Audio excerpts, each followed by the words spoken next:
नहमदुहु व नुसल्ली अला रसूलिहिल करीम अम्मा बाद फ़ाऊज़ु बिल्लाहि मिनश शैतानिर रजीम बिस्मिल्लाहिर रहमानिर रहीम। अस्सलामु अलैकुम डियर व्यूअर्स। इस्लामी अहकामात पर मबनी आपके फेवरेट इंफॉर्मेटिव चैनल फतवा ऑनलाइन से मैं हूं शब्बीर अहमद। हमारा आज का टॉपिक है, क्या बैंक के पेमेंट सिस्टम में जॉब करना जायज़ है या नहीं। ये एक सवाल है जो कि हारिस इशफाक साहिब ने पूछा है।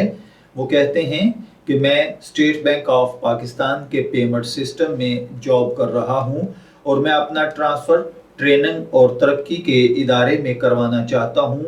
इसकी रीज़न ये है, मैं ये समझता हूं कि ट्रेनिंग का इदारा नौकरी करना और रिबा के मानी वगैरह में शामिल नहीं होता, क्योंकि इस नौकरी का ताल्लुक मुलाजमीन को ट्रेनिंग फराहम करना होता है और ट्रेनिंग का बंदोबस्त करना। ट्रेनिंग मुख्तलिफ होती है, वो इस्लामी बैंकिंग, कारोबारी मवासलात व क़यादत और दूसरे दीगर कामों पर होती है, लेकिन सिर्फ मुलाजमीन के ट्रेनिंग से ताल्लुक है। रिबा का कोई काम इसमें शामिल नहीं है। मेहरबानी फरमाकर मुझे बताइए, क्या मैं दुरुस्त फैसला कर रहा हूँ या नहीं।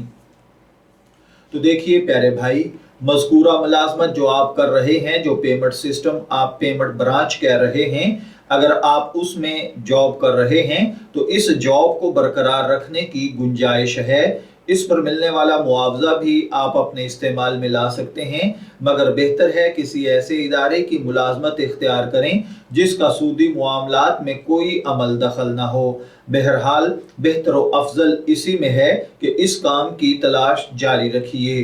मैं दुआगो हूँ कि अल्लाह ताला हमें इन बातों को समझकर इनके मुताबिक अमल करने की तौफीक अता फरमाए।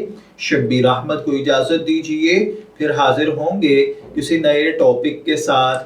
तब तक के लिए अल्लाह हाफिज़।